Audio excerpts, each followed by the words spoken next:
This is a long paper, folks, but don't get discouraged. The best is yet to come.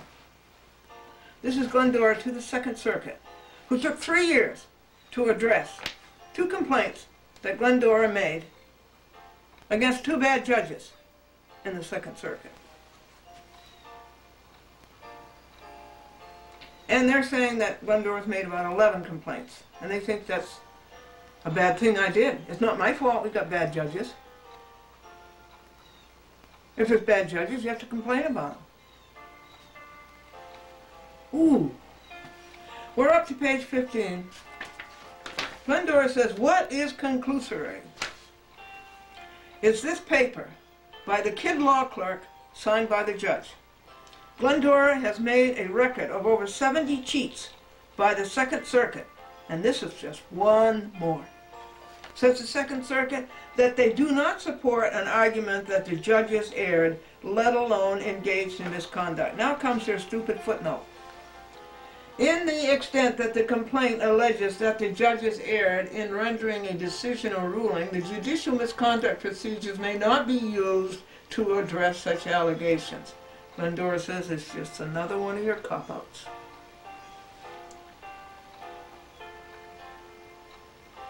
And then they quote local rule, which I told you local rule is unconstitutional. And judges don't make rules, Congress does. Glendora says, if this is such an important point, why is it relegated to a footnote? Clerks should write integrated papers. But that requires integrity.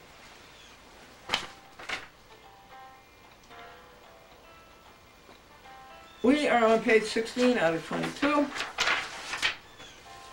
Says the Second Circuit, thus both complaints are dismissed for failure to raise an inference that misconduct has occurred. Did you ever heard anything conclusory? That's it. Do they mention that they did any investigation? Do they mention that they fully read the file? That they're fully familiar with the facts and circumstances? No. This is what you call conclusory, Second Circuit. And Glendora says when they dismiss the complaints, I ask you, is anybody surprised? Is anybody out there surprised? Says Glendora, this is such a waste. When they could be in there doing America good, they are blown in adverse winds. But they are doing just what the international bankers want them to do, destroying justice, rights, and the courts. That's what the globalists want. That's what the elitists want. That's what the controllers want. They do not want you to have courts, because courts protect you. They do not want you to have courts, because courts are about rights. And they don't want you to have any rights, the one-worlders, who want to be the tyrannies. That is just what they want to hear. Just what this Second Circuit just did. That's what they want to hear. There is no advance here. It is all retrogress. Again, all the local rules have no statutory authority and are just more cop-outs and cover-ups and obstructions of justice, 18 U.S. Code, Section 1505. We are up to page 17. Says the Second Circuit, quoting all their local rules with all the parentheses and all their bow legs, go way down a whole line.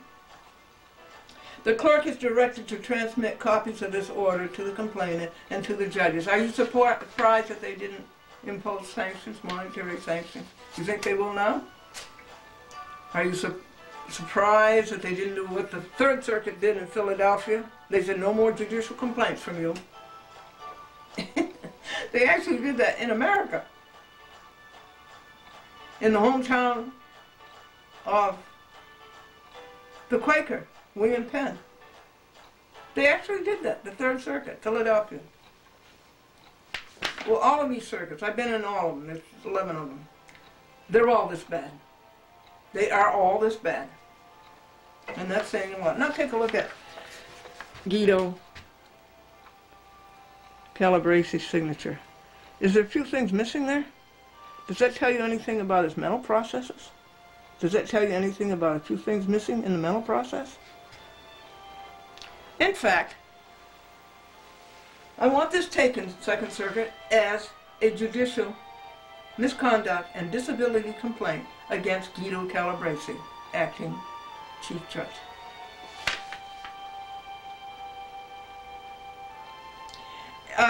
So let me read that to you again. The clerk is directed to transmit copies of this order to the complainant and to the judges. Please tell me who the judges are. Who are the judges? If I had the names of the judges, I would send this to them.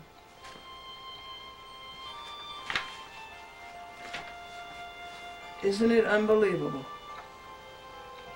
how deeply they have sunk?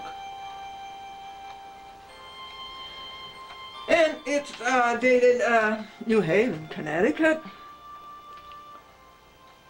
January 15th. It was sent out to me on the 31st, I guess.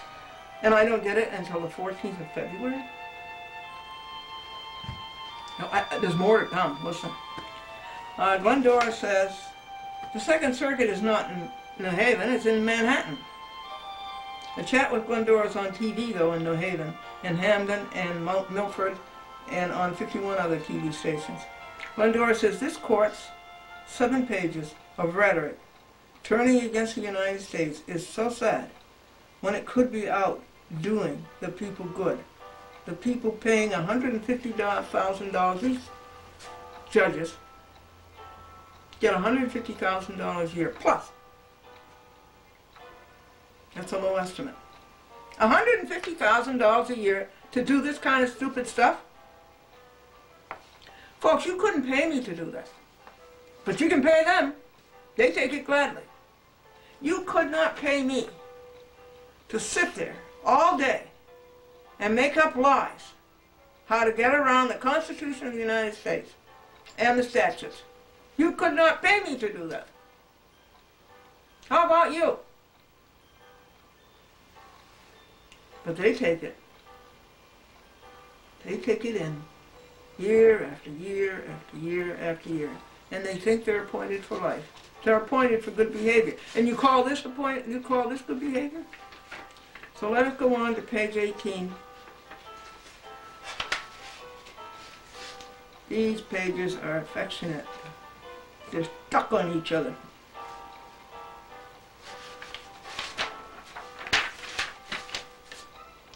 Glendora will pray for you all. That's what we've got to do, folks. Every day, for many days, I will pray for Guido Calabresi, McKechnie, the Cumanid head law clerk, the chief judge. Well, they don't have one. He's acting chief judge. Watson. Is that his name? George Bush's cousin, who was the chief judge of the Second Circuit. I will pray for them. You pray with me, would you please? Remember, prayers are electromagnetic waves. Prayers are electromagnetic waves. They're light waves. They're pulses of joy and goodness and happiness and strength and perfection. They are pulses. And when you combine electromagnetic waves in a group, you have a laser, and you know a laser has plenty of force. Okay, this is the prayer. It's actually a hymn, so I should sing it.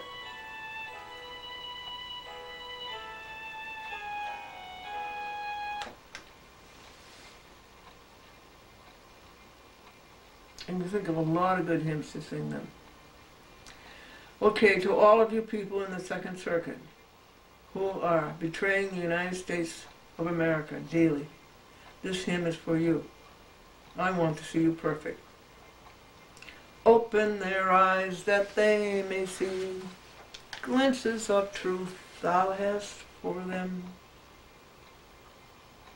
Place in their hands that wonderful key that will unclasp and set them free. Silently now we wait for thee. Ready our God thy will to see. Open their eyes, illumine them, Spirit divine. Here's the hymn written out. Their paper is an insult to the victim, c'est moi, and to the victim's beloved country. Please consider these 18 pages a disability and misconduct complaint against Calabrese. This is not conclusory. The proof is his paper, herein, of 6 pages. So we have the righteous prayers will come and will give this court and cure it of its sickness. Pray that this court be cured of its sickness. We know when it is coming. We know, rather, where it is coming from.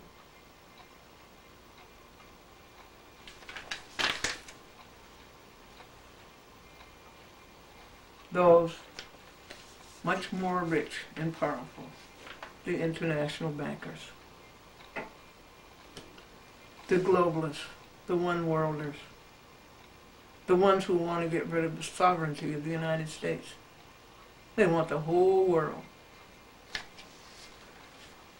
And they want to be the tyrants. Glendora has been in all 11 circuits, and they lie, cheat, and misrepresent as heinously does this one. Bench potatoes would be better than devils in black robes. But what we need is good, honest Americans. That's what we need in the courts.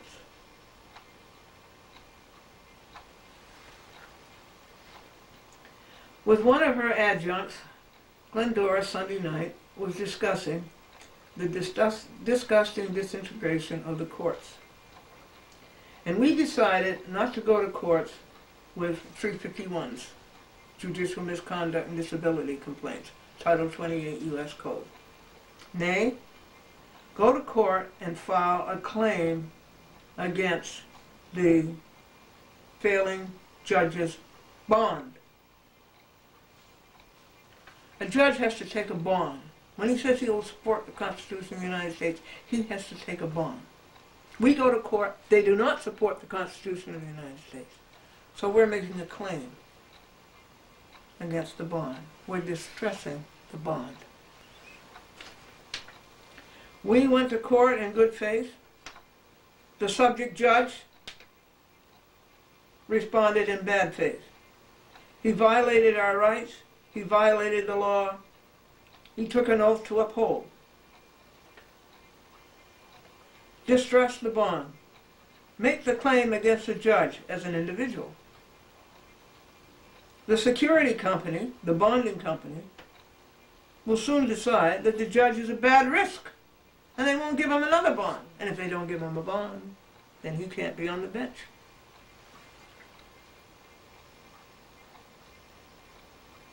He can no longer sit on the bench because nobody will bond him or her. A for she, Ari.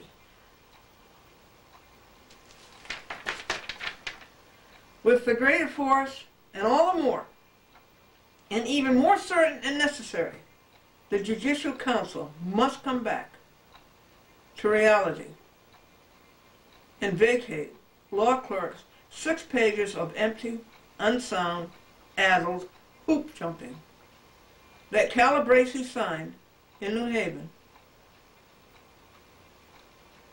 and teach the 2 judges right from wrong, something that their parents failed to do. This is dated February 21st, today. 1 month from today is the vernal equinox. Dated February 21st, the day before George Washington's birthday. Remember George Washington? Tell the truth. 2006, Anno Domini, the state of New York.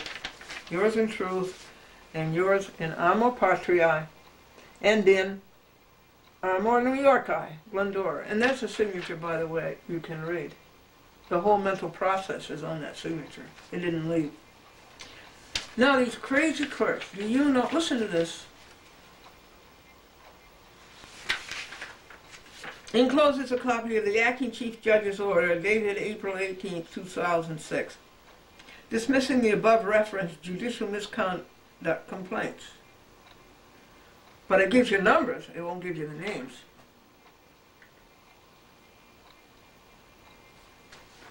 Trying to think who they are.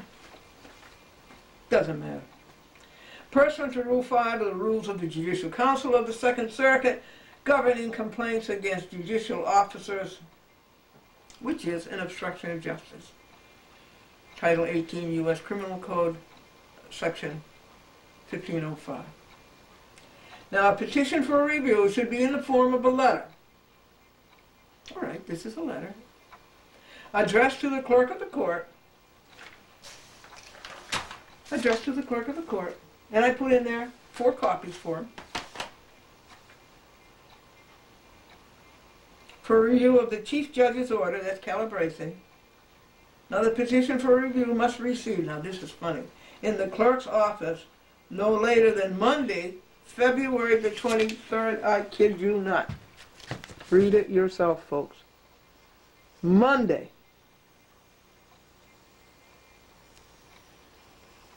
February the 23rd. How's that? Does that tell you what's going on in the Second Circuit? It certainly does. February 23rd. It's Thursday.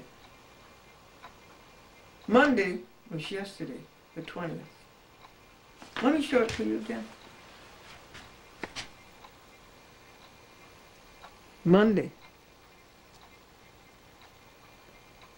February 23rd, 2006.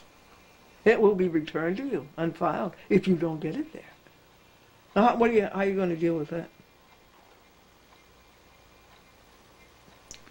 And who signed this? Somebody named Patricia Chin Allen, a newcomer. We got rid of that guy with the big B. Remember him?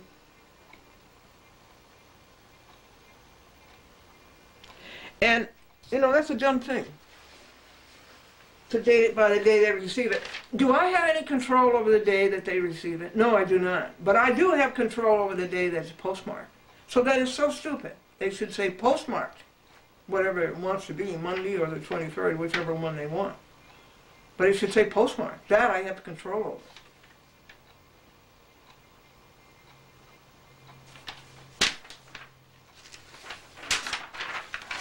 So that having been excoriated, let us just sign this paper and put our address on it. And this is my platform, our platform, together, you and I. Lead people to be perfect, stop cruelty to animals, and stop injustice in the courts and sue judges when they break the law. We know who is pulling the strings, clandestinely. And Glendora said that she's going to serve this overnight. It's going to cost $18. What is it, $16? It was, what was it? It used to be 13 something. It went up a couple dollars. There's no need of that post office. There was no need of that. That is out and out greed, just like these people. So I sent 5 to the First Circuit and 6 to the adjuncts and 3 to who to sue. Why do you have to have 3 for who to sue? When I filed this lawsuit, Omnibus 28 in that drawer, which is beautifully being developed and evolving, when I file that, I have to have a copy of this for the clerk, a courtesy copy for the United States District Judge, and a copy for us, you and me. And it goes to the Glendora TV audience, that's the most important copy, and to the Glendora Internet audience. And George McDermott says that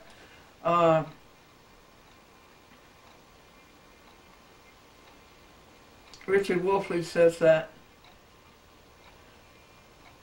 over 8,000 people visited the Chat with Glendora website last month. They're probably all U.S. attorneys, or U.S. Marshals, or FBI. So, that's it. Did this make you happy? I should think it would have made you very happy if somebody stood up to these people violating the United States of America, its traditions, its ideals, its goals. I should think that would have made you happy. But it makes you unhappy that there's such people. But here's what makes you happy, is the prayer at the end of it. Lead people to be perfect. And when we do that, there won't be any injustice in the courts. And when we do that, there won't be any cruelty to animals. And when we do that, we won't have to sue judges when they break the law. And the lawyer says, I have to, before I take your case, I'll have to charge you a retainer of $4,000. That entitles you to 2 questions. And the client says, $4,000, 2 questions. Isn't that expensive? The lawyer says, yes, what's your second question? Humpty Dumpty sat on a wall. Humpty Dumpty had a great fall. Said the lawyer, the bricks in the wall were loose. We got a case against Mother Goose. You know what they tell you in law school? If you know the law, you hammer the law. If you know the facts, you hammer the facts. If you don't know either, you hammer the table. And how can a lawyer write a paper of 5,000 words and call it a brief? Ed asked his buddy, how much money do you have in the bank? And his buddy said, I don't know, I haven't shaken it lately. Do you know there's a left side of the brain and it controls the right side of the body, and the right side of the brain controls the left side of the body? Therefore, only those people who are left-handed are in their right minds. Teenagers brighten up a home, don't they? Yes, they never turn off the lights. And the physics professor said to the student, and what do you know about the speed of light? And the student answers, nothing, except it gets here too early in the morning. And Lincoln's birthday. This is Washington's birthday, tomorrow. You remember when we used to celebrate their birthdays? And now all it is just 3-day weekend. Contrived, adulterated, sacrilegious. Anyway, on Lincoln's birthday, Lincoln traveled 9 miles to return a book. And we celebrate that by closing the libraries on his birthday. Spring is coming, folks. 1 month from today, the vernal equinox. And Little League is coming. And Little League is where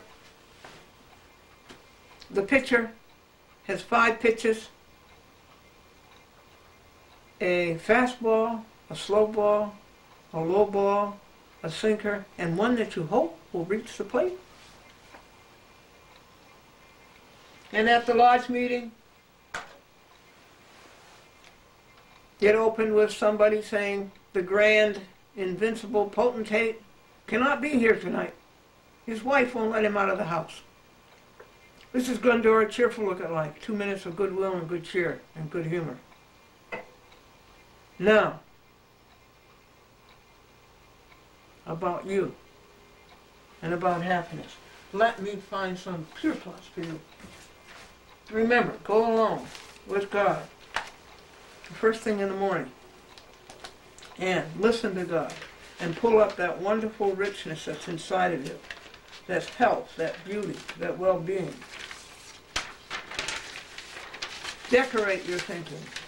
Dignify it. Embellish it. Emblazon it.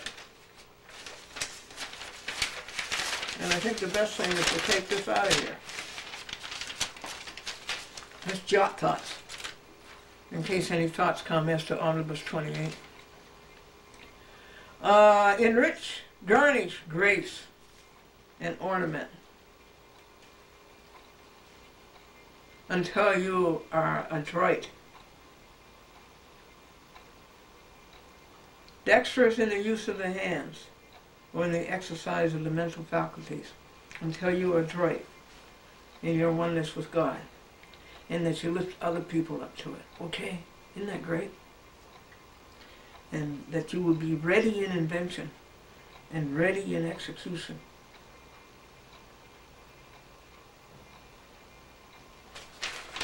So, I was going to find you some pure thoughts.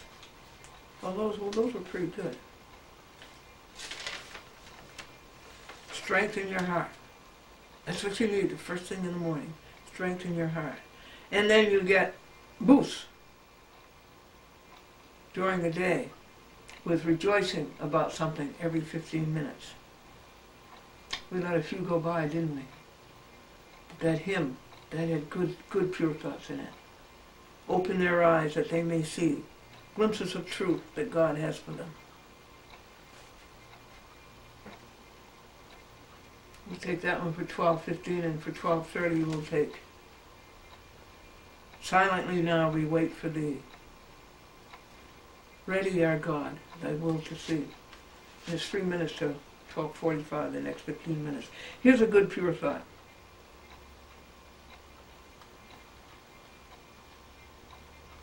Nobody else but the greatness, the goodness, the richness, the wealth, the purity, the perfection. Nobody else in your mind. Desire nothing else. Draw near to God. Nearer, my God, to Thee. Nearer to Thee. And declare all the works of God. Did you see last night? It was actually clear, and we could see God of our fathers, whose almighty hand leads forth in beauty all the starry band of shining worlds in splendor through the sky. Our grateful song before Thy throne arise. Psalm 73, verse 23. Ministering spiritual comfort to hurting people. That's what we want to do, this Fourth Second Circuit. We want to minister spiritual comfort to these hurting people who are hurting us and who are hurting the United States of America. That's our happiness lesson. If you want a happy book, call. Just leave 2 things, your name and your number, and spell them, or spell your name anyway. And enunciate very clearly and distinctly your number. We love you. We want you to be the great person that you can be. Rich, famous, popular, successful, great, respected, praised, applauded, admired, cheered. We want you to have all those things. And we want you to have happiness. And don't go another minute without being happy. It's right here in the palm of your hand.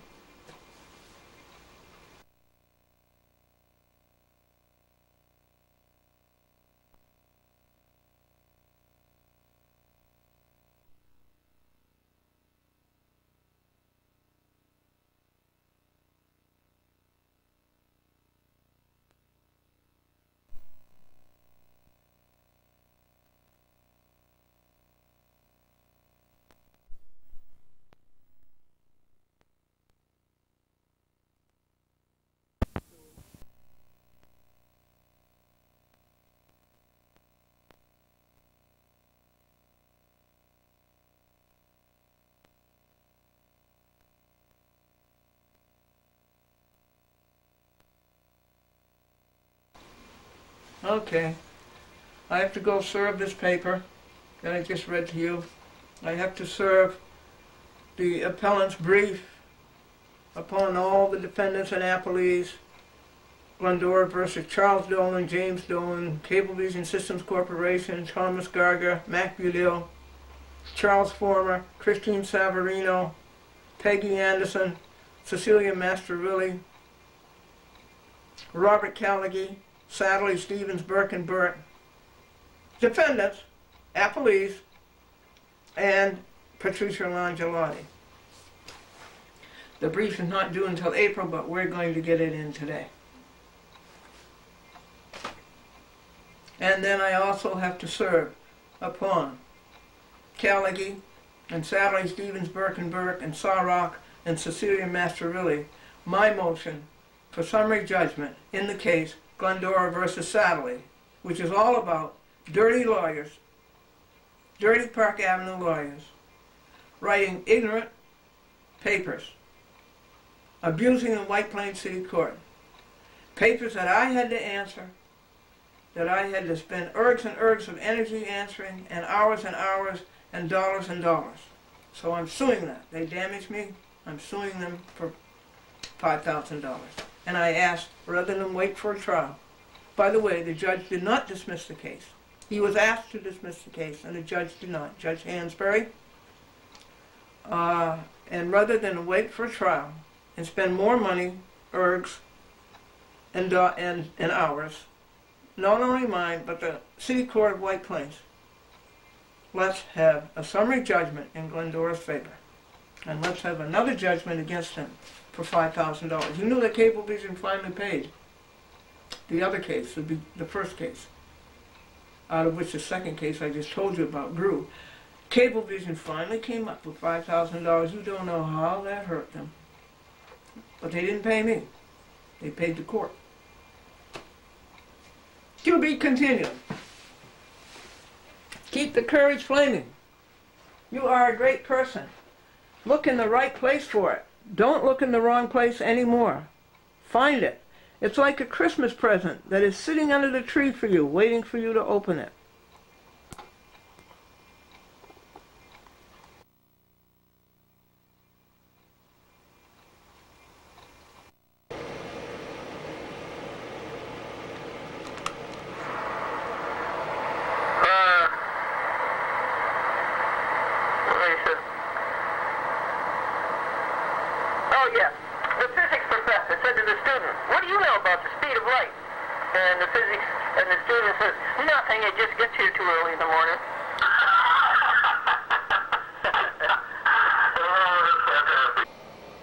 This was started on January the 15th, 2006. The appellate term, 2nd Department, 9th and 10th Judicial Districts, County of Westchester, State of New York, United States of America, Internet. This is appellant's brief for case number 2005-1941 and 2005-1942 did not exist. That was a mistake of the Harrison Court, and it's also a mistake of the appellate term. Glendora Plaintiff Appellant versus Charles F. Dolan, Cablevision Systems Corporation, James L. Dolan, Mark Goodell, Thomas Garger, Charles A. Former, Christine Savarino, Cecilia Masterilli, Peggy Anderson, Robin M. Callaghy, Sadly Stevens, Burke and Burke, Patricia Langelotti, defendants appellees. This is the appellant's brief, and this is for Judge 3, Volume 1, and Volume 2 for Judge 3, and Volume 3 for Judge 3, and the same applies for Judge 2 and Judge 1. This is Opus 1356. It took 26 hours and it cost $114.60 for postage and to print. This is the statement pursuant to CPLR 5531, and this is the note of issue. And the service has to be done by a third party, so I have to mail it all the way down to White Plains, and my friends will notarize it and serve it. It is a hefty paper. That's how thick each judge's copy is. And this is Glendora's copy. These copies are going to adjuncts, and then I'll go out into the car and show you the copies that are going to the defendants. Defendants were not represented by lawyers, maybe except Sadly was represented by McQuaid, but the rest of the defendants were not. And so each defendant appellee has to be served a copy of the brief. This is the log. When you do the legal paper, the first thing you do is make out a log. That's the very first thing you do. And then you make an office copy. So this log was started on January 14th, as you can see, and it tells what was done every quarter hour. And so that's why we know how many hours this took and what happened in each hour.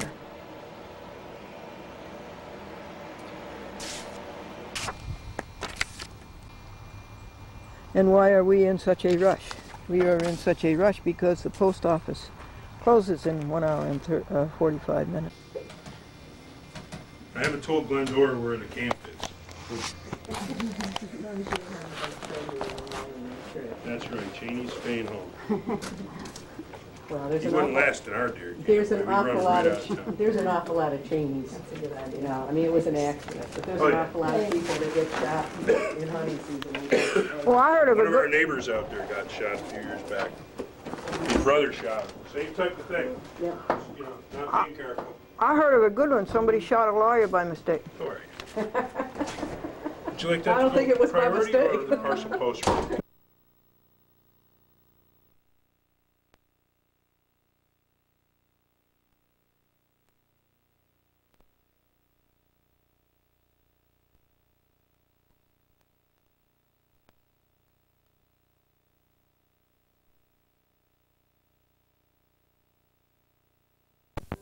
Price. Okay. Should I go for the flat rate, 2 flat rates, or should I go for the... Is it going to fit in the flat rate? It's probably just going to be better off just putting it right into one of those. Okay, and Grab they... one of those plastic envelopes out there, Glendora. See the white? Okay. Yeah, that's the one right there. Right there? Tie back, yeah. Okay, and then we'll strap it. I brought tape so that they won't move around inside. It's all going to the peak scale? No, it's all going to White Plains, 10601. You want the postage still for on here? I'm going to put that on there Why are you doing that? because I have to. That's what I have to do. I don't follow you at all, but I'll go with it. What you want to know is how much this is going to cost, is what you want to know. You took back my postage? Well, I thought we were going to do something else, Glendora. No. I'm not following you on this one at all. Where you're sending Why would them, you going to put mail them postage out on something you're going to... Well, honey, I don't understand why you're putting postage on there when you're mailing the whole because thing. they have to mail them out. Why don't you just mail them from here? Because that's not the way the court wants it. I got you. A third party has to serve them. I can't serve them. I got you. Yeah. I follow you now. Took me a while, Glendora, but I'm on your... Yeah, they would send them, the When? court would send them all back if I served them. So these people down in White Plains are going to serve All them. right. All right. So first you're going to have to put... Let me run the postage. Yeah, that's good. All right. So where's it going? 10601. 615. Did you want delivery confirmation with it? No. All right. All you got to do is put the address. Okay. Go down the front here. Here's your 15. Here's 6. And no change. And you see what happens when you live a clean life? What's that? You get the exact change. Nice. All right. All right? There's that. All right. Thank Here's you. all of this. Thank you. Stamps are on top. Yep. There you are, Michael. Thank you. Oh, wait, your total. No. Oh, we got it. More? 417. Let's make sure we got this right. We did all the PVIs. $1.59. Got your $12 stamps. Got your 12 60-cent stamps. Yeah, 34.17 Okay. is your total. And there's 50. Here, take what you want. And then we do out of 40, 50. Thank you. Now remember, you're paying the extra penny. That's right. I'll take it out and copy. Thank you.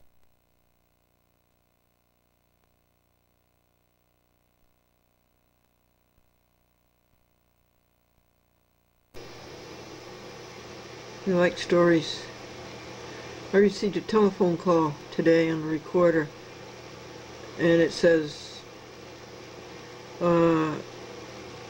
Dorothy wants Glendora to call her, and she left her number, and she lives in Schenectady.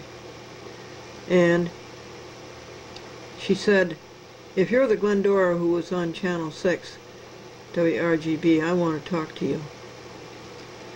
And so I called her, and you like this story. Listen to what she said. You were the one that was at Channel 6? Yes, the very one. Well, I'll tell you, my daughter is grown up and is an attorney in Illinois now. When she was a little girl, my father had died, and I was taking her by train down to Texas for the funeral. Oh, for heaven's sake. And you helped us. Oh, I was little, I had a big suitcase, and you helped us on the train. oh, You never forgot it. Oh, goody. Oh, that's nice. That was Where are you now? That was in Schenectady? Yep. Yeah, isn't that nice? But again, I was surfing and I saw the name Glendora and a telephone number, and I said, I called it. I said, maybe it's our Glendora. it is indeed. I'll do it again. I'll help you on the train with another suitcase. Well, Tab will get in touch with you. Yes. Okay? Yeah, what's her... Glendora, when you perform an act of kindness to people, they never forget it. Yes. And you were very kind because I, of course, was heartbroken because my daddy had died. Why, of course. And she didn't understand what it was all about. How old was she at the time? She was only 6. Oh, bless her heart. But very advanced 6. So, but you were wonderful, and she has told that story so many times. Isn't that nice? Are you still in tomorrow and tell her that you you are her Glendora? Yeah, and tell her to call me. I will. Okay. And she'll be delighted to know that you're still around. I'll give you my address. If I just address something to Glendora? Oh, definitely. Well, I am so happy to hear from you, and I'm so happy to know that you still are making children happy. You betcha. And I'm happy to hear from you. I'll tell you today's joke. Yes, computers are in the Bible. Eve said to Adam, do you want an apple too? Oh, no. I don't have an apple, I have a Dell. Okay. Well, Glendora, thank you for calling me here, and I'll tell Mary Lee tomorrow that... That's her name, Mary Lee? Mary Lee. And that's 2 words? Yes. L-E-E or L-E-A? Mary is for my husband's mother, and Lee is for my mother. Oh, okay, L-E-E. Uh-huh. Okay. Well, bless your heart, Dorothy. I'm so happy to hear from you. Okay, dear, and I'm glad to hear from you. And just remember, your kindness that time will never be forgotten. Isn't that wonderful? Oh, that's a joy. Okay. All righty. It was good to hear from you. God works in wonderful ways. Yes, he does. Okay. And Mary Lee said to me one time, she said, how could we ever repay her? I said, honey, you don't repay someone for being kind to you. You just pass it on to another person. That's right. And she has done that. I mean, you would be amazed at what she has done in her young life. George McDermott reports that Maryland Public Access, Prince George's County, contiguous to the District of Columbia, has given a chat with Glendora at last, after 3 years, a regular time slot, and he says it's 9:30 p.m. Tuesday. Isn't that wonderful? Thank you, George McDermott. Thank you, David Barnes. Thank you, Gina Hammond. Thank you, Shelley Burns. Thank you, Channel 76.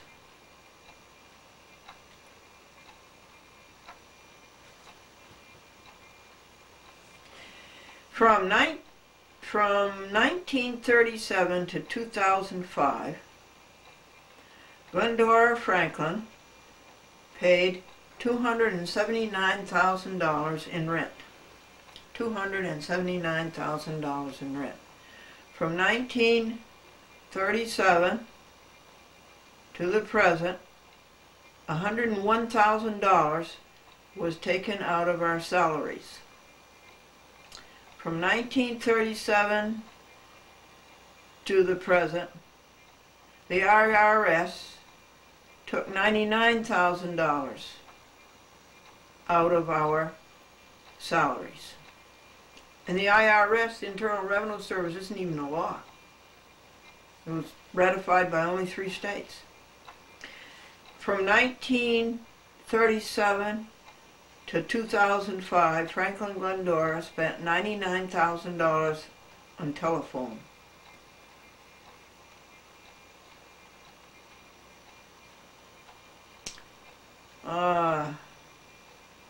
Here's an interesting one. Do you want to estimate what you think food cost?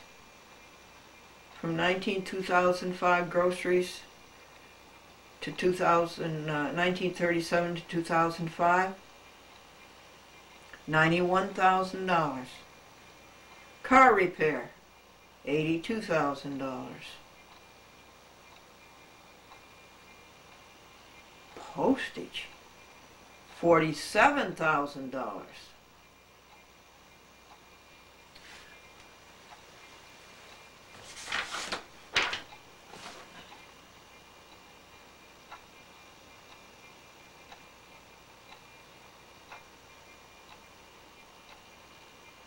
Gasoline,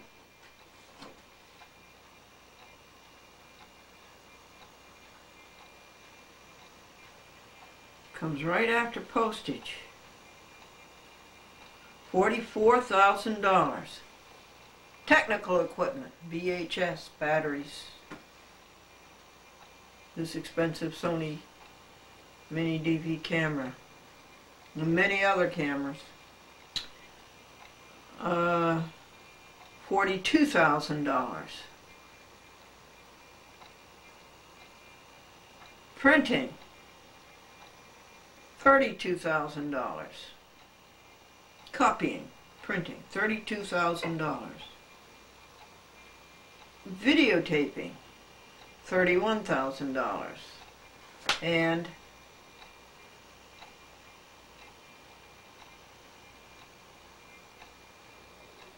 office supplies,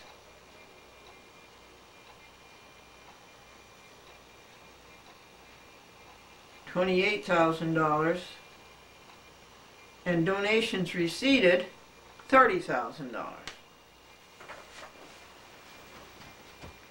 This is it. This is the out, and the next page is the in. And that's from 1937 to 2005.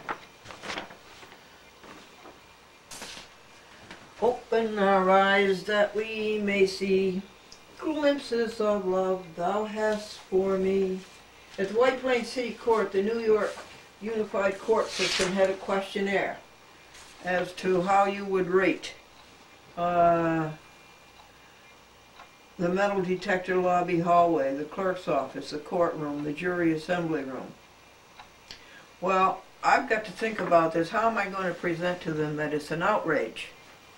It's an out-and-out abomination how they have to go through our pocketbooks and go through our boxes and go through all of our personal paraphernalia. And also how much money this costs. Look at these court offices all over the place. 4 and 5 and 6 court officers at every entrance all over the state of New York. Now what do you think of that? We've got to go and make a protest about that. I think possibly the, I always thought Cablevision was the best, but let me tell you that James Reynolds and Mid-Hudson Cablevision and Rob Johnson and Laurie Pulver and Stuart Smith and Mid-Hudson Media are nearly as bad as Cablevision. Here is an order from the court, from the judge of the court. Right there, this is an order from the United States District Judge, and it was sent to them because they are defendants in Glendora versus Toman. Look at this, return to sender, refused. Now that's pretty stupid. So you can imagine, just as soon as I get through this editing and these titles and the videotaping and the wrapping of about 90 VHS to go to 52 TV stations, you can imagine what's going to happen. Glendora will be making a memorandum in further support of her default judgment against these fugitives instantly. And she will be making that to the United States District Court in Idaho where this action is taking place. How dumb can you be to refuse legal papers and to defy the court? This is an order from the court and they defied it. This is plain dumb, and they do it in old open mail. Anybody can read it. Not too bright, James Reynolds. Not too bright.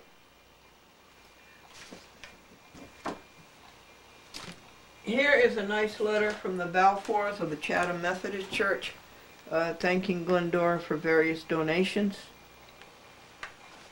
Do you know that March 1st Wednesday is Ash Wednesday? And you're supposed to take your palms that you got from Palm Sunday, and you're supposed to burn them, and that's supposed to expunge your sins for the year.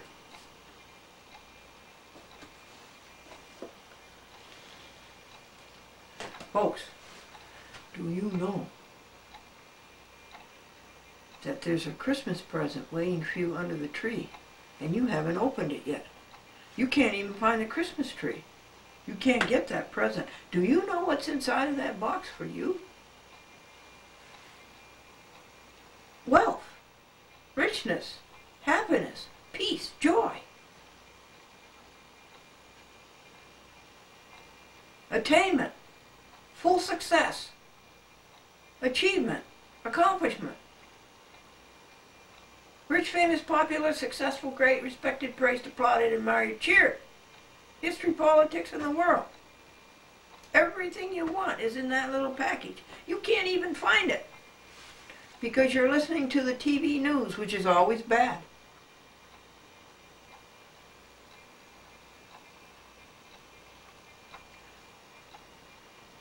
You don't listen, and you don't hear where it is. You don't spend your alone time with God every single morning and get all that strength and get all that knowledge and all that wisdom so that you could find your way to open that great big package, that great big Christmas package. Here it is 2 months since Christmas, and you haven't found it yet. You're looking here, there, and everywhere. It's not on the TV.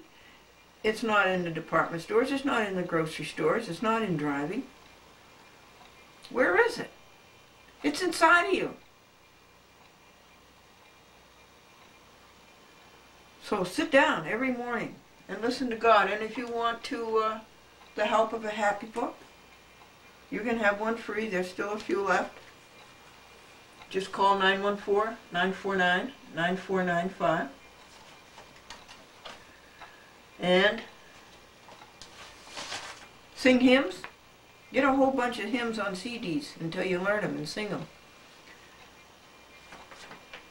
Now thank we all our God with hearts and minds and voices, who wondrous things hath done, in which this world rejoices, who from our mother's arms has led us on the way, with countless gifts of love, and still are ours today. That's by Johann Sebastian Bach. Jokes. We're ending up this cycle. This cycle has covered the events from February the 1st through February the 23rd. It takes about 10 hours to videotape these programs, and it looks to me like there's going to be 13 or 14 editions, 13 or 14 different half-hour programs going out. And it will take probably 14 to 15 hours to put all the titles on them. And it will probably take 14 hours to make 6 dubs of each edition. And it will probably take 10 hours to wrap the videotapes and send them to 52 TV stations. Joke. Lawyer. Before I can take your case, I'll have to charge you a retainer fee. And that entitles you to 2 questions. Client. 2 questions, $4,000. Isn't that expensive? Yes. What's your second question?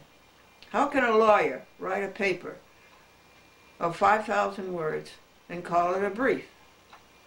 And what do they teach the lawyers at law school, the kids at law school? If you know the law, you hammer the law. If you know the facts, you hammer the facts. If you don't know either, you hammer the table. Humpty Dumpty sat on a wall. Humpty Dumpty sat on a wall. Humpty Dumpty had a great fall. Said the lawyer, the bricks in the wall were loose. We have a good case against Mother Goose. Ed said to his pal, how much money do you have in the bank? And his pal says, I don't know, I haven't shaken it lately. Now, the left side of the brain controls the right side of the body, and the right side of the brain controls the left side of the body. That means that only those people who are left-handed are in their right mind. And teenagers, we know, brighten up a home. They never turn off the lights. The physics professor said to the student, "What do you know about the speed of light?" And the physics student says, "Nothing, except it gets here too early in the morning." Abraham Lincoln walked 9 miles to return a book. And we honor him nowadays by closing libraries on his birthday. You know what a rare book is? A rare book is a book you loan somebody and they return it. Now, it's coming, March 1st is Lent, Ash Wednesday. So you burn all your ashes, or you burn all your palms that you got on Palm Sunday, and atone for your sins. And Little League will be starting. Now you know what Little League is? That's a game where the pitcher has 5 pitches. He has a fastball, a slow ball, a low ball, a sinker, and one you hope will get to the plate.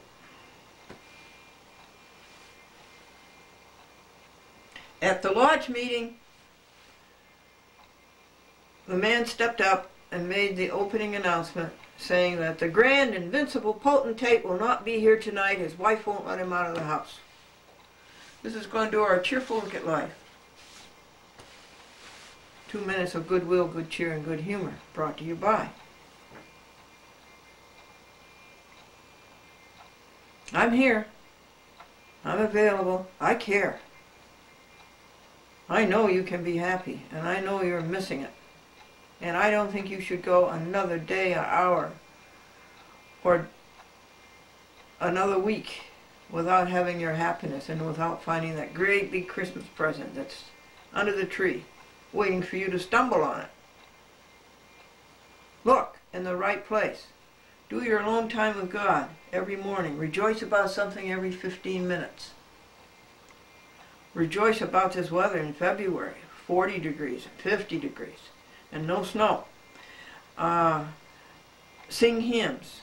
Pray for your enemies. It's easy to pray for your enemies if you will sing them a hymn. That comes to you easily. And pray for everybody you can think of who needs your help. Is that it? And have the pure thoughts. See how many pure thoughts you can get a day? Are you up to 700 pure thoughts a day? I'm going to teach you some words. It's not so much the words, I think you know the words, but it's the meanings that are so good.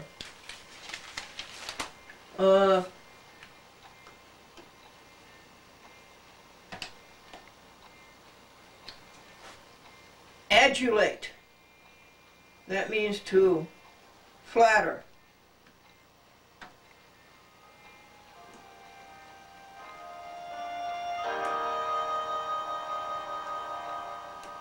Obsequiously. Or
plaintiffs have basically nothing to lose. The plaintiffs have nothing to Exactly, lose. exactly. So Even this is- even if you are a defendant and you win your case, you're still a loser because your lawyer's fees and everything else, you're still a loser. Yeah. Right? This should be changed like it is in England, like it is in Norway, like it is everywhere else. But over here, we got too many lawyers, so they have to survive. Well, which came first, the chicken or the egg? The reason that we have so many lawsuits is that there is no downside to bringing litigation. Exactly. You're not at financial risk yourself. Right. And a lawyer, before he brings a lawsuit, is supposed to do some kind of investigation to see whatever the plaintiff tells him, if it's, and do you think they do that? No such a thing. So because the lawyers were, they were on the plaintiff side here with Florida, right? Yeah. And so they kind of collaborated in a sense, knowing from previous experience that they have broken down so many people, and is referred to right here in the jacket on this book here. They simply break down your will to fight, and they come up with, in your case here, nothing less than $73,000 Yeah. because the plaintiffs were in the right always, as you referred to a minute ago or so. Yeah. You got the red judge over here taking a recess, two recess, one after the other one. He takes well, a recess was taken because then I bring up, then my house is attached and the court doesn't know nothing about it. So he's mystified, he takes a recess, and the next page he takes another recess, he comes back in court and take another recess right where I go. And over here, there is something I want to find, right? There is something he wants to find. Right now he wants to know if it's a case of extortion against me or if it's a real lawsuit in the court's file, right? Something he's got to find, right? And the fact that you have never gotten a properly signed document. There was never a signed document in a court file. They served me with a writ of attachment. Yeah. It was signed, right? But they never return it in court. So if they don't return it in court, forget it. It's null and void. Right. Void. No, that the service process in itself was done wrong, was never handled. Right. The first service was wrong in the first place, right? I was not served with someone to commence an action. Right. So they did not commence an action against me. They never paid no entry fee, right? If it's too bad, then I know it's very hard for the people if you look at the transcript and all that, but you could find out that no entry fee. It was paid. I sent 7 certified letters to Aslan Associate. That I want a copy of the check, or I want the bank statement. And they did not supply it to me because I knew myself. Why should they pay entry fee when they did not commence an action? All right, you commence an action, you pay entry fee. You don't commence it, so extortion, judge and court. But I have read several cases over the years. I come across this case here and there, and the judge has voided a case because there's technical misrepresentation of a case, and the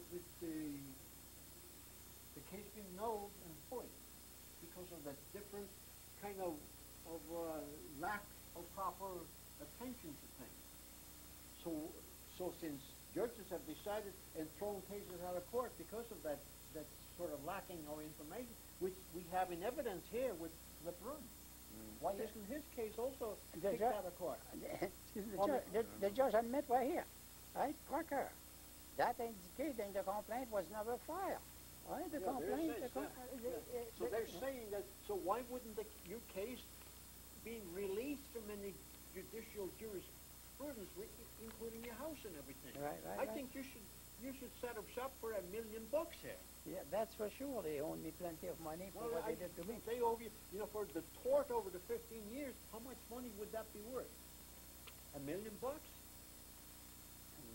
The judge again is saying over here, I will have to dismiss it for lack of subject matter jurisdiction. Lack of subject matter. Right. What does that say here? I mean, Albert Lebrun didn't say that. You didn't say that, and I surely didn't say it. But they say that they're in the court. Right. Yeah. I'm not going to start the trial now. The reason I'm not going to start the trial, I have to make a determination whether or not this case should be dismissed for lack of subject matter jurisdiction. Right. What are we up against here? And then, right, you order procureur here, prove to the court, then you send this certified mail. I got a letter here, then it says, then you send it certified mail. That was a pure lie. I had the full court trial myself. That had copy a dollar, the clerk of the court copy for me $1 a page, and that letter doesn't exist. And now he tells procureur, you're going to have to prove to him, then you send it certified mail. I got a letter saying it's been sent certified mail, and he give order to procureur, and then 4 or 5 days later, I receive a letter, and they found it in that file. But he admit over here that it was never entered on a docket sheet. The minute you file something in court, the first thing they do, they clock stamp it, time and date, and then they have to put it on a docket sheet. So it was not, he admit over here that it was not entered on a docket sheet, right? So, but they found it, you understand? They found it. It was misplaced. That's what they say. That's a lie. Do you have any evidence of they found it? Did they show you that they had found it? We went there before last week or the week before, right? I wrote to the clerk of the court. I want to know who found it, and they answered me, no. It just showed up. They don't know who filed it. Wasn't there a case like that with the Clinton? They found some evidence or something in the closet? Yeah, well, the Clinton affair was really a major travesty of justice. Yeah, but wasn't there a similarity in the Yeah, 2 boxes worth of stuff appeared suddenly in the closet, you know. And so they evidently found it, but we don't know who put it there or where it is. They don't know who found it. Now, let me make, And they couldn't even figure out how it got there in the first place. Yeah. Well, let me make a case here. Now, suppose we take the judicial system in the state of Connecticut. You know, the lawyers and all these different judges, including all the ones that you have been in contact with here through your case. Suppose we take all these judicial guys here, the lawyers and the judges, and make them into contractors, okay? And they have a license to build houses. Now, you build houses, and I did houses and stuff like that, so we know what the business basically is here, you know? All right, so now I hired this construction company, these lawyers and this judges here, you know?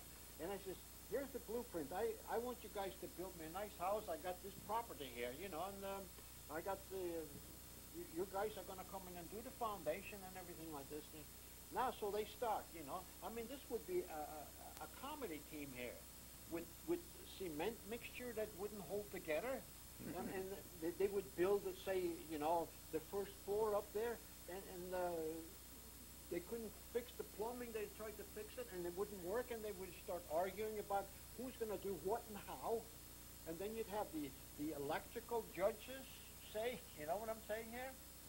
And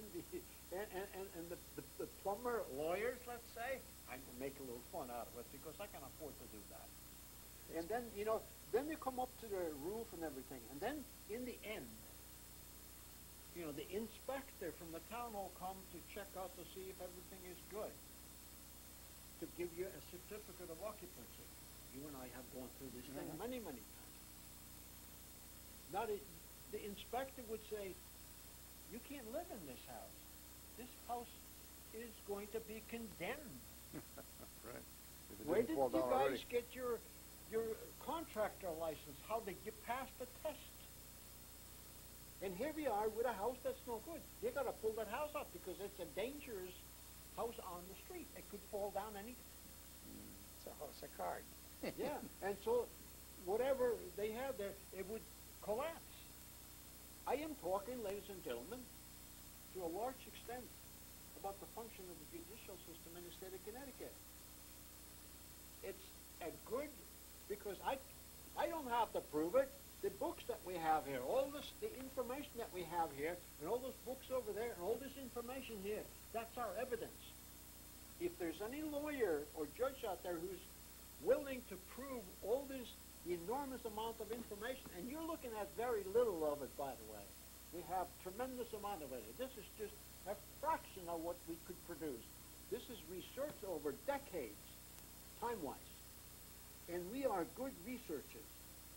We know what we are. We're not lawyers, but we do have the necessary mental capacity to assuage properly the validity of our statements with respect to the criteria inherent in our conversation. Do I make myself affirmatively clear, ladies and gentlemen, the legal department, with respect to the criteria, irrefutable truth inherent in this presentation? Indubitably. Indubitably, yes. So you see, when we talk about things like this here, I always like to make a comparison study. Right. To illustrate the point to the viewing and the listening public. Right. Now, Arnie, you mentioned earlier in the program that this is not confined to the state of Connecticut. It's a really countrywide program, and indeed it is. And you were asking about what can we do with these judges that are out of line. I'd just like to mention an article which I saw in American Free Press. Okay. It goes actually back to 2002. The headline is, Watchdog Group Wants Corrupt Judges in Jail. And the name of the group is Jail for Judges, acronym JAIL, all caps. Wow.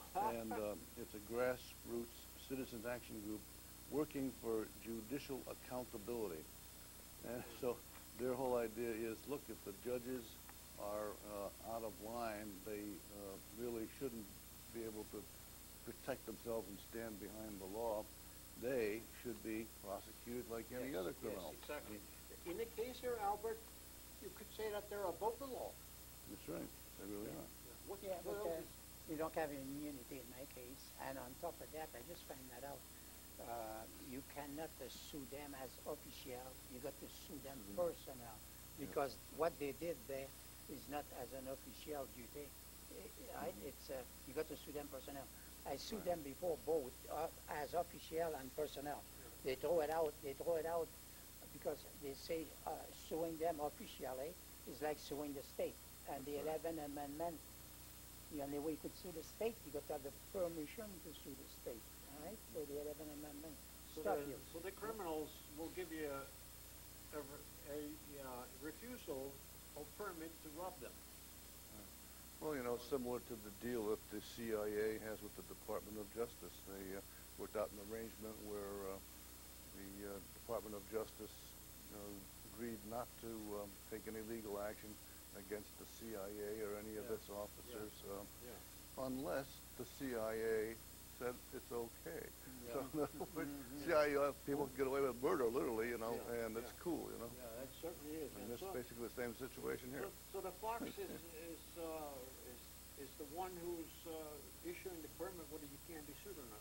The fox in the hen house scenario. So, but here, you know, we are the people. You are the people. I am the people. You are the people. And we all are the people here. Who are these guys to come up highfalutin saying you can't sue me? Well, that's another very important point, Arnie. You know, in our country, we have a very logical system of things. In the overall order of things, we regard, you know, God as being on top. And then God, of course, created the natural law and the basic laws of the universe. God also created human beings. Human beings then created governments with the Constitution to be a set of rules to live by. And all of the people that work for the government are public employees who are down this bottom end of it. So you basically got God on top, us in the middle, and public servants down on the bottom, and that includes justices all the way up to the U.S. Supreme Court, as well as the President and everybody in Congress, right? And however, what's happened over the years is the public servants have forgotten that they're servants. They now think that they are the masters, we are the slaves, and that's where the problem arises. So, you know, I'm glad you're on our program. I'm really glad, Albert, that we can sit and talk about your program here, because have you had anyone putting your programs on cable access before? No. Never, huh? No. Well, what we intend to do, ladies and gentlemen, is to pursue the system here, because we're getting beaten into the ground here by this highfalutin judicial system and the legal system here that does not represent me or the public at large, with maybe very, very few exceptions. I'm not saying it doesn't exist, but so far, as I have read and studied over the years on subject matters here, this is a one-way street, by and large. Sure. You think about it, using state building to extort their residents, right? Yeah, yeah. This is so bad. That's why I got a hard time to break it loose, because to me this is so bad, like this is jail time for them. Yeah. Well, look at it this way. The original founding fathers envisioned a system where we'd have a government of the people, by the people, and for the people. Yeah, exactly. What we have in our legal system today is a system of the lawyers, by the lawyers, and for the lawyers. So exactly, you've got some built-in conflicts there. You know, here's a little article here, Ethics and Religion, out of a newspaper here with Michael McManus, syndicated columnist. This is some time ago that this was written here, quite some time. You know, in Exodus chapter 21 and 22, well, from Genesis through Deuteronomy, the 5 books of Moses there is 613 laws. That includes the 10 Commandments. The laws without the 10 Commandments is 603 laws. I say this to illustrate how nebulous the idiosyncrasies of our judicial system has become, how perverted it has become. Because on guns alone in this country, you know, Albert, we have 22,000 laws, rules, and regulations on guns alone. When the whole Bible has only 613, including the 10 Commandments. Lawyers like to make law. More law, more money for them. Yeah, so we have the Pharisee principles in full bloom like you never seen before. In the 1950s, would you gentlemen say that there was more moral, judicial settlements? Yeah, I will say so. I will say More so, yes. morality in general at that time. Yeah. So we go back to the Bible on another frontier. When Noah, as it was in the days of Noah, you know, total corruption. The judicial system, everything was corrupt. And so we're getting into the same mess here again, with a totalitarian display of corruption. And you have been a victim. Victim of it, yes. How much money have you spent over the years on this issue? In ballpark. Right. I said the other day 200,000, but more likely 300,000. I had 2 houses in Vernon. I lost both of them. I won $50,000 in credit card. I still own credit card, $50,000 right now. Right? And I stopped paying my taxes. Well, I could not afford to pay them anyway. I used all the money and what's coming in to fight this thing over here. So, and so you have hundreds and hundreds of thousands of dollars in expenses relative to your case, which in from what I've seen, with all the paperwork that you have, all the information, all the documentations, and everything that you have shown, we have done. This is the 5th hour that we do on Albert Lebrun's case here, and the more we look into it, to darker and darker the color of justice becomes. And the black robe things there. Black. You can't see anything because light is truth in the Bible. And they will not come out and expose themselves to the light of truth. Right. They are like. So what they do, they jump from shadow to shadow. They like cockroaches and light. Doesn't like the light. Right? Yeah. So they hide themselves by legalities of all kinds. That's why, you know, I tell you, you know why I know that I'm right? You know why, gentlemen? You know why I'm right on this thing that we're talking about here? Because I get harassed. I have invited people to come up and sit in front of the cameras up here with me and discuss it openly. Come and look at the documentation that we all have here. We have nothing to worry about because we're not afraid of anything.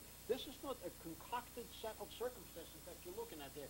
This is bona fide evidence of truth collected from so many different sources that you can't even like 20 or 30 or even 40 different sources. And like, look in the back of the books there.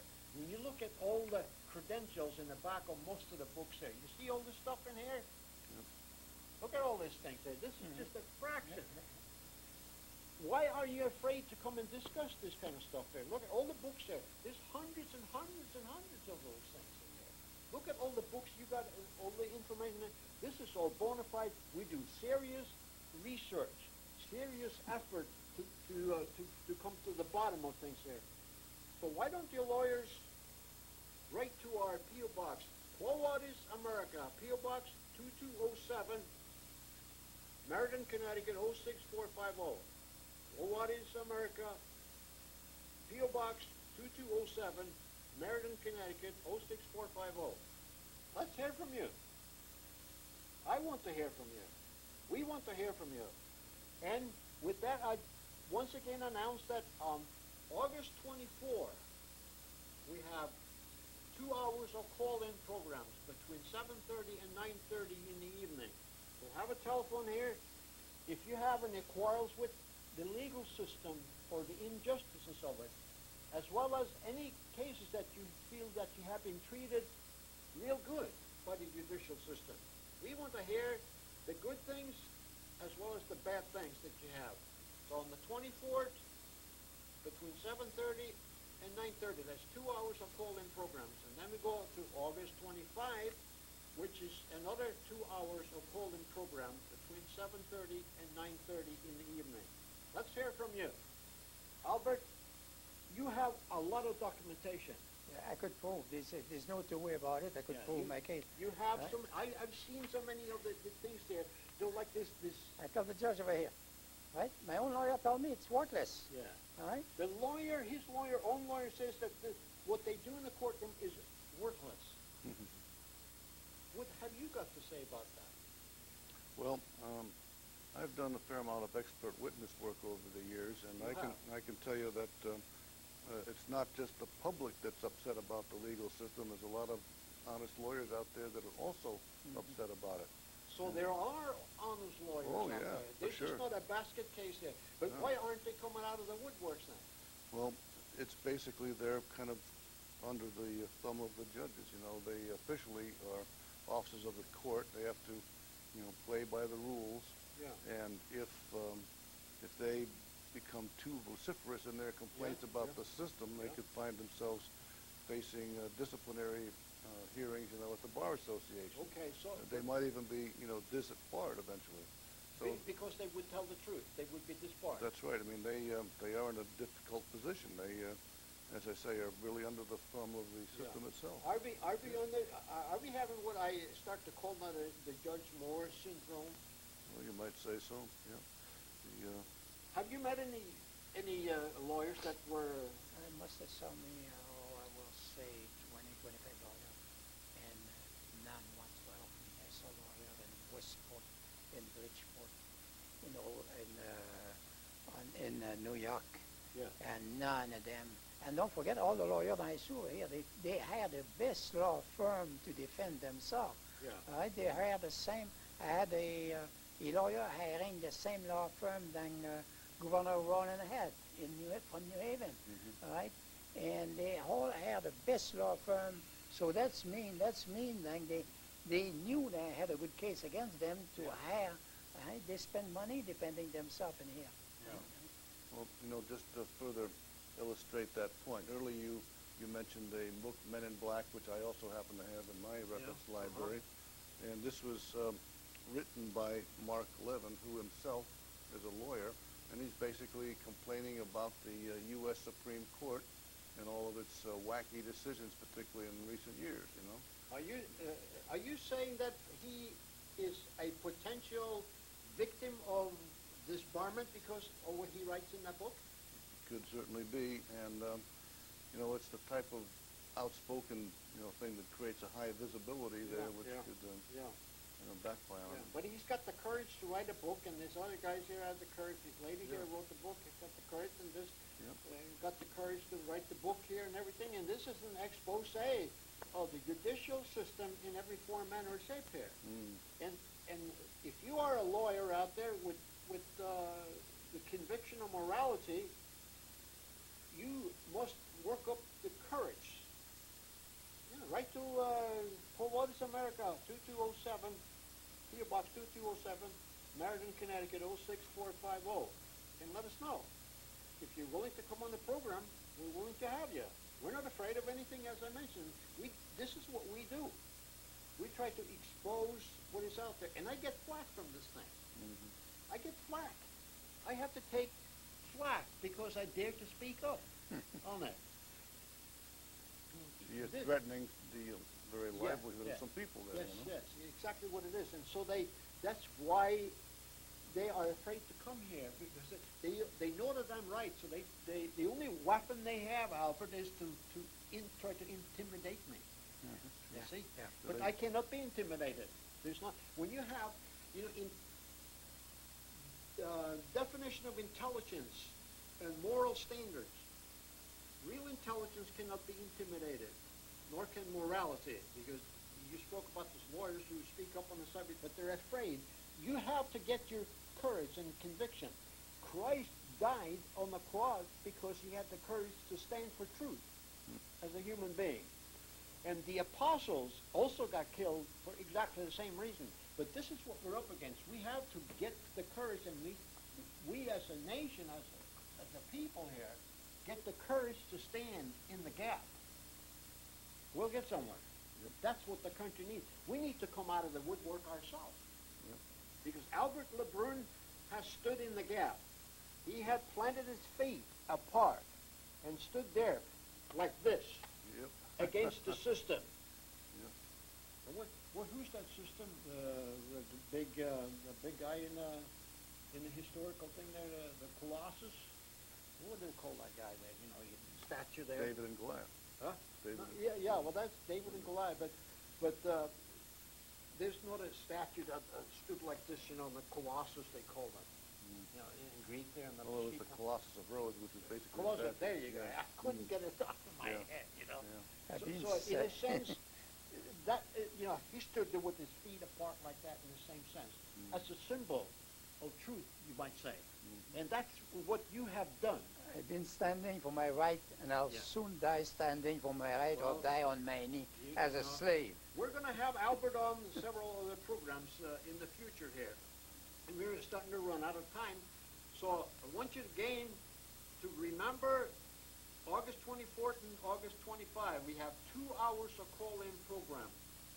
And we want you to do exactly that. If you have an issue with the judicial system, for our account, give us a call on those aforementioned dates.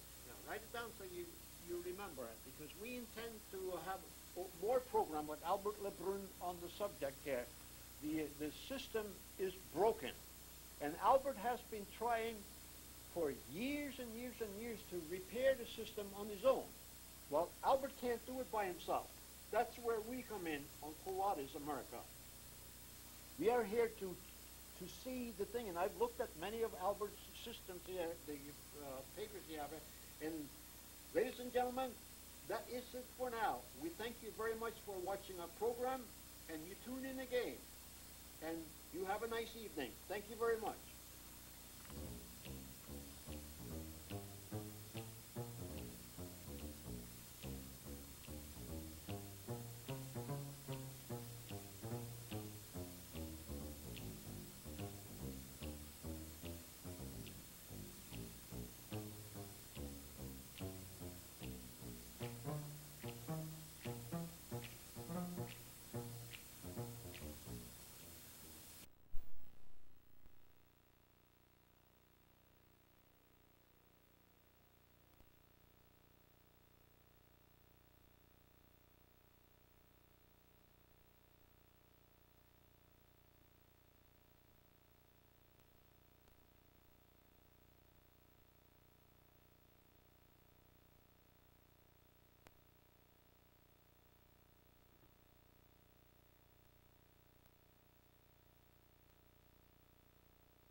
gentlemen, that is it for now. We thank you very much for watching our program.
you unless you are legally here in the country. Yeah.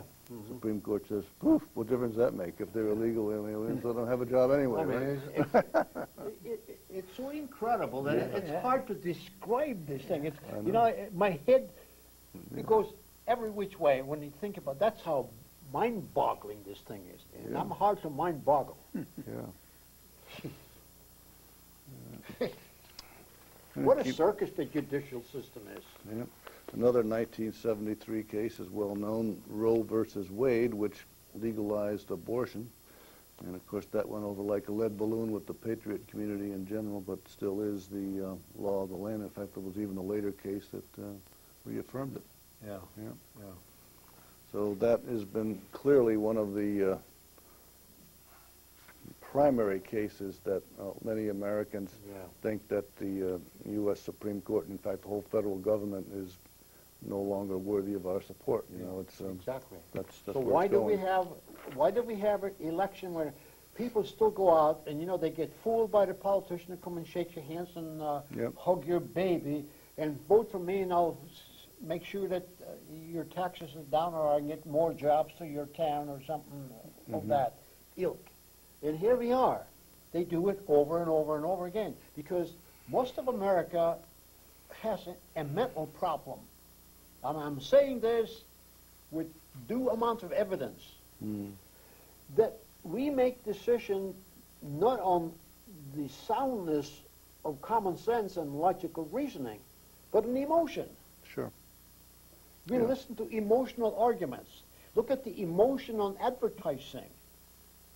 Nobody beats good old America when it comes to advertising and selling things. And the reason we buy things is because our emotion flows into the system. We don't buy anything because it's good or bad. We buy it because it's an emotional thing. Look, I was just reading a thing about a lady who's $69,000 in credit card hot. And all because of emotion. It's not like your case. That's not the same thing here. Yeah. She has so many credit card debts. And how did it become that way? I haven't the foggiest idea. But she sees something and she's got to buy it because an emotion. There's nothing in her head that says, wait a minute, do I really need to have that? Or can I afford it? Yeah. Yeah. And you know, you see that lady on TV, what's her name? I forget her name there. She does a wonderful job on credit card counseling. And she's hard as a piece of steel. You know, get off. Get off. You know, Yeah. Wake up. Yeah. Yeah. Sure. And I forgot her name. Yeah. Okay. Well, just moving on in this rather dismal summary of what's happened. In 1978, the case of Regents of the University of California versus Bakke that upheld affirmative action in higher education, even though in the same decision it said that Alan Bakke, who by the way was a white person, was discriminated against because he was white. So here we have, in effect, the Supreme Court saying that discrimination is no good, but if the victim is a white person, it's okay. Yeah. We see more and more of it. That's right, yeah. I'm on the endangered list, and so are you guys. Right. Yep. Yep. Absolutely. Yep. In the eyes of the court today, the worst possible people are white males. Yeah. Yeah. Particularly if they're Christians. Yes. Okay. 1982 case, Plyer versus Doe, struck down a Texas law that allowed school districts to deny enrollment to children of illegal aliens. Now in Texas, of course, they have more than their proportionate share of illegal aliens being on the Mexican border. Yeah. And the aliens bring their children with them, and so now the issue was it costs a lot of money to educate students in general, whether they're here legally or not. So Texas school districts had laws saying that, well, if you want to go to our schools, you first have to be in the country legally. Supreme Court says, well, what makes you think that? If you illegal or not, makes no difference. You get the education anyhow, you know. So Texas cough up the money to educate them. Unreal. And taxpayers pay for it. Right. And nobody asked us. Sure. or to put no way around, you know, the legislators of the various states make laws which they feel make sense. Yeah. And the Supreme Court has the audacity to come along and say, Yeah. you can't do that. That's not the way we see it. Yeah. You know, like where do they get off? Yeah. 1986, Bowers versus Hardwick held that the right to privacy did not protect homosexual sodomy. So, you know, homosexuality, sodomy, it's cool. We'll go along with that, no problem. Yeah. 1989 case, Texas versus Johnson, held that it is permissible to burn the American flag as a form of protest. You know, here's our federal government saying you can burn our symbol because you think that there was something wrong with the government, you know, and you want to criticize the government, and you can burn the flag. That's cool, you know, so what? Well, I say this, you know, if an idiot wants to burn the flag, let him burn the flag with the fringe around it. Did you get that, ladies and gentlemen? The military flag, huh? Yeah. The Admiralty flag. Yeah. All right. In 1992, the case of Planned Parenthood versus Casey, the right to abortion was reaffirmed. Yeah. Another 1992 case, Lee versus Wiseman, prohibited non-denominational invocations and benedictions at public school graduations. So in other words, there couldn't be prayers at graduation ceremonies at schools. Huh? Yeah, you can't do anything That's right. has to do with God, because we are God. That's right, exactly. And thou shalt have no other God beside the U.S. Supreme Court. Yeah. Right? Yeah, good point. 1996, Romer versus Evans struck down a Colorado referendum which prohibited the inclusion of sexual orientation in civil rights laws, which ban racial and religious discrimination.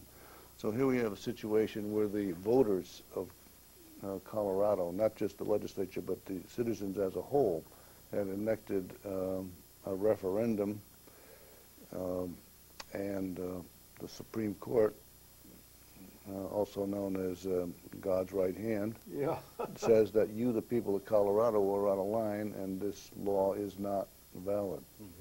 But we've had even worse, though. I mean, we've had cases where the people in various states have enacted referendums where they existed, and literally hundreds of thousands of voters say, yeah, this is the new law of the land, and then one federal district judge says, it's unconstitutional, you know. Yeah. In other words, one federal judge, his opinion counts more than the entire population of the state. Yeah, it's so unreal.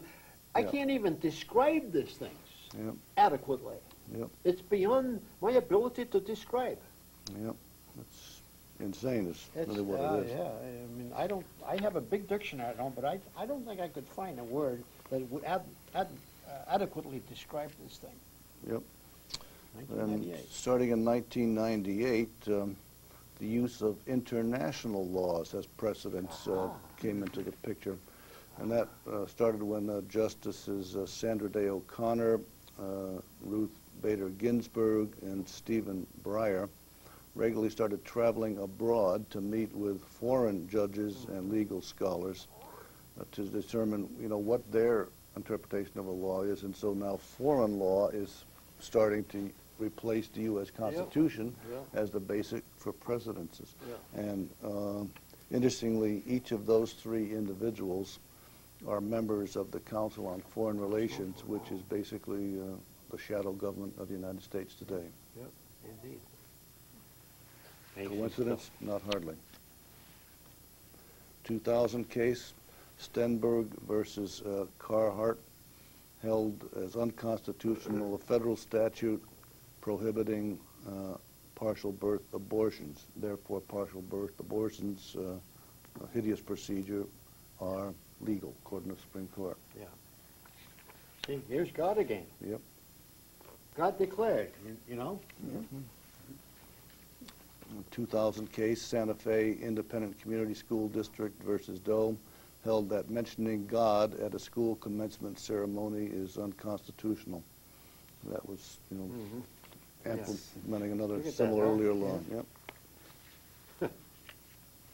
In 2000, Hill versus Colorado case held that it is not permissible to distribute pro-life leaflets within 100 feet of an abortion clinic. See, it's not, you can't even protest anymore at the clinics or, you know, recommend to the people going in that they refrain from having an abortion. That's, no, we can't do that anymore. Yeah.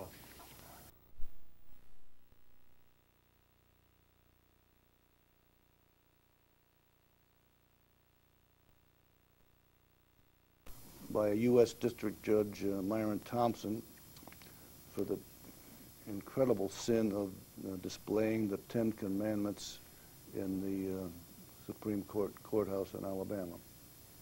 What a terrible thing to do. I can't To have me, that. the 10 Amendments should be in every courtroom. It certainly ought to be, and on every street corner to boot. Right. Yep. Because that is the real judicial system in action. Yep. But the gods of inferiority of the Supreme Court and of the courts that you have been visited, it's the same thing. Right. If they had the 10 Commandments there, maybe they would think a bit more. Yeah. But they before couldn't going. stand the truth of the Ten Commandments, so that's why they want to get rid of them. Yep. Okay. And in 2002, a course that didn't get quite to the Supreme Court but was decided by the Ninth Circuit Court, a notoriously liberal circuit, Nadal versus the U.S. Congress, held that the phrase, quote, under God, unquote, in the Pledge of Allegiance is unconstitutional.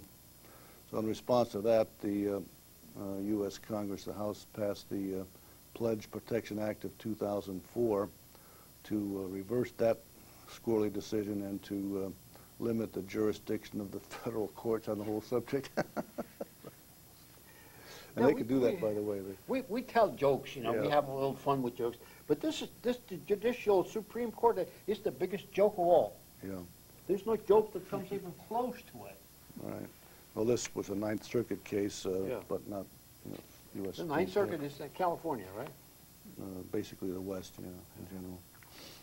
And 2002 case, Zellman versus Simmons Harris, upheld the use of public money for vouchers for religious school education. So on the one side, they say that you can't have religious schools, but then on the other hand, you can spend money to send them to religious school. Yeah. 2003, Grutter versus Bollinger upheld the affirmative action policies of the University of Michigan's law school, so that in order to get minorities into the school of students, they set aside a certain number of slots for them, and then the rest of the people have to compete for the remaining number of slots that are available, and that was okay. That was okay. Okay. 2003, Lawrence versus Texas struck down Texas's sodomy laws as unconstitutional, and it also overturned a Bowers versus Hardwick in 1986 case, citing international law. You know, hey, the European Court of Human Rights says that sodomy is okay, therefore it's okay for America. Yeah, it's okay for us over here as well. Yep. Also struck down laws in 13 states which criminalize homosexual conduct. So homosexuality is cool. Yeah. Yeah. And 2004 case, Hamdi versus Rumsfeld, enemy combatants can be held captive from the for the duration of the war. This is the current thing involving out of the war in Iraq. War in Iraq and Afghanistan. Yeah. And Hamdi was one of those that was captured in Afghanistan fighting for the Taliban, and is to this day held prisoner at Guantanamo as an enemy combatant, neglecting the fact that the Constitution says that no person, any person, shall be derived of his life, liberty, or freedom And besides without that, due process of law. and besides that, it bypasses the Geneva Convention on the subject as well. Stomps on that. So there's nothing here that has a precedent in decades past. That's right. And usually the judicial system, many cases, are based on precedent. Yep. But here they wipe everything right off and throw it into the garbage can. That's why I have a big barge. You know what I have a big barge for? Judges and lawyers who are crooked, not the good ones, and politicians, president, vice president, the Pentagon. I have this big barge, and I truck it out to the Mariana Trench in the Pacific. Oh, there you go. And then I open up the bottom. You know that it's about 36,000 feet down to the bottom there. Yeah. But do you know that there's only about 10,000 feet left? Is that right? Because all the ones that I've dumped there, you see. Is that There's already a big filling it hill up? down in there. Let me tell you. Filling up the void already, huh? Yeah, and that's my symbolic way of getting rid of this politician. Well, dream on, Arnie, dream on. Yeah, right. Yeah, but dreams, you know, things we have to dream in order to go and do what we have as responsibility. I dream of one day getting the Supreme Court and the judicial system, the Pentagon, thrown out, not just in the Pacific there in the Marianas, in a sense, but in the real sense of actually accomplishing something. And we can do this, America, if you will wake up and stand with us and come out of the closet and be active, as I said before. Don't be a couch potato. Be a hot potato. Yep. Well, every once in a while you hear rumors that the government may declare martial law and suspend the Constitution.